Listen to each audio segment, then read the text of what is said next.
Right now, while you're watching this, your investments are being quietly drained. Not by a market crash, not by a bad stock pick, by something most people never even look at: taxes and fees. The average investor loses roughly 15% of their total returns over a 10-year stretch. And the scary part is most of them have no idea it's happening. Today, I'm going to show you exactly where your money is leaking, how much it's really costing you, and most importantly, how to plug those holes for good. Here's what nobody tells you when you open a brokerage account. The system is not designed to help you keep your money. It's designed to take a little at a time so you barely notice. You think taxes on your investments are simple? They're not. There are short-term capital gains taxes, long-term capital gains taxes, dividend taxes, a 3.8% net investment income surtax that kicks in at higher incomes, and then state taxes piled on top of all of that. And fees? Those are even sneakier. You've got expense ratios baked into every mutual fund and ETF you own. You've got advisory fees, bid-ask spreads, 12b-1 marketing fees, and in some cases, front-end loads just for buying in. None of these show up as a line item on your bank statement.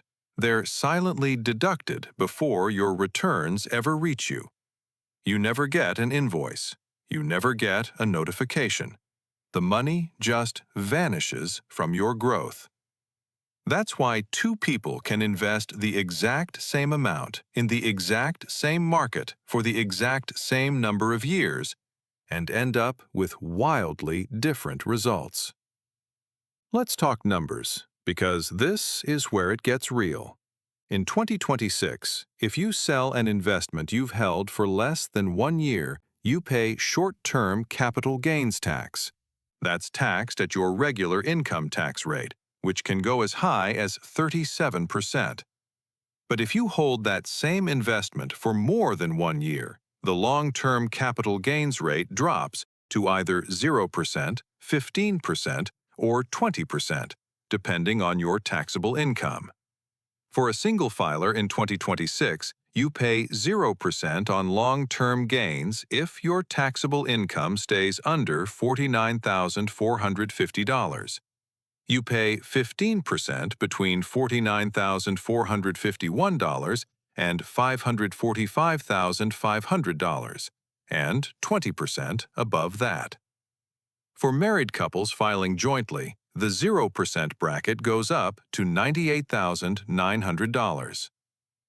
Now, stack the fees on top of that. According to Morningstar, the asset-weighted average expense ratio across all mutual funds and ETFs dropped to 0.34% in 2024. Sounds tiny, right?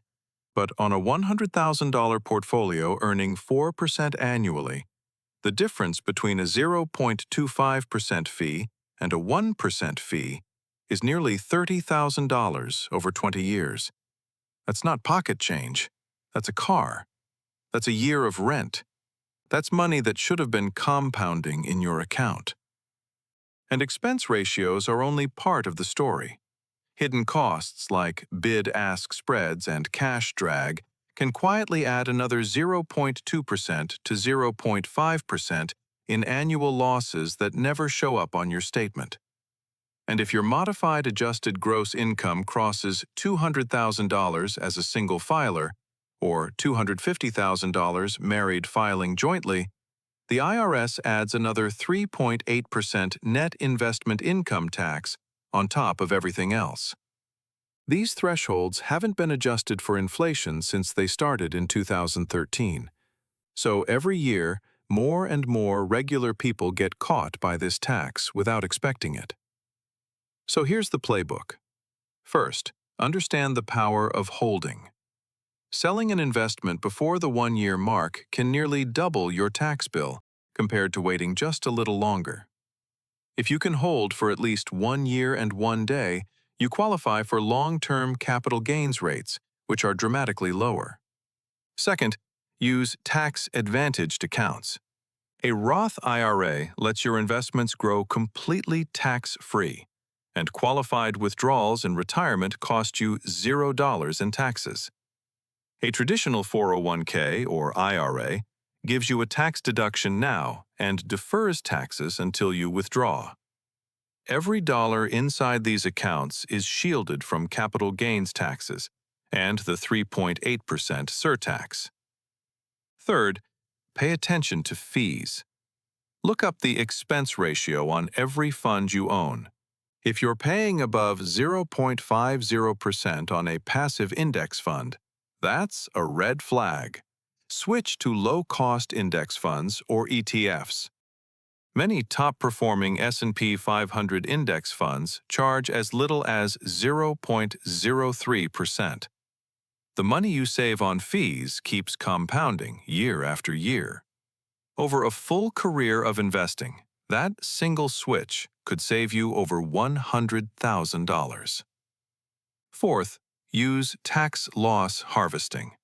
If one of your investments drops in value, you can sell it, lock in the loss, and use that loss to offset gains elsewhere in your portfolio. You can even deduct up to $3,000 of net losses against your ordinary income each year. Just watch the wash-sale rule. You can't buy a substantially identical investment within 30 days before or after the sale, or the IRS disallows the loss. And fifth, consider where you place your assets. Keep high-growth stocks in your Roth IRA where gains are tax-free. Put bonds and dividend-heavy funds in tax-deferred accounts. This single move, called asset location, can add meaningful after-tax returns over time without changing your risk level at all. Building wealth isn't just about picking the right investments. It's about keeping more of what those investments earn. Taxes and fees are the two biggest silent threats to long-term wealth. They don't make headlines. They don't send you alerts. They just quietly chip away at your returns every single year. Until one day, you look at your portfolio and wonder why it didn't grow the way you expected. But now, you know. You know the difference between short-term and long-term capital gains. You know that holding an investment for just over a year can cut your tax rate in half. You know that a 1% fee doesn't sound like much, but over 20 years, it can eat $30,000 out of a modest portfolio. You know about the 3.8% surtax that catches people off guard. And you know 5 strategies to fight back. Hold longer, use tax-advantaged accounts, cut your fees, harvest your losses, and place your assets in the right accounts. This is the stuff they don't teach in school. This is the stuff that separates people who invest from people who actually build wealth. And if you're watching this channel, I already know which one you're trying to be. If this video helped you see your money differently, hit that subscribe button right now.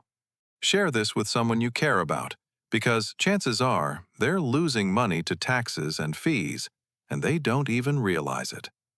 Thanks for watching, and I'll see you in the next one.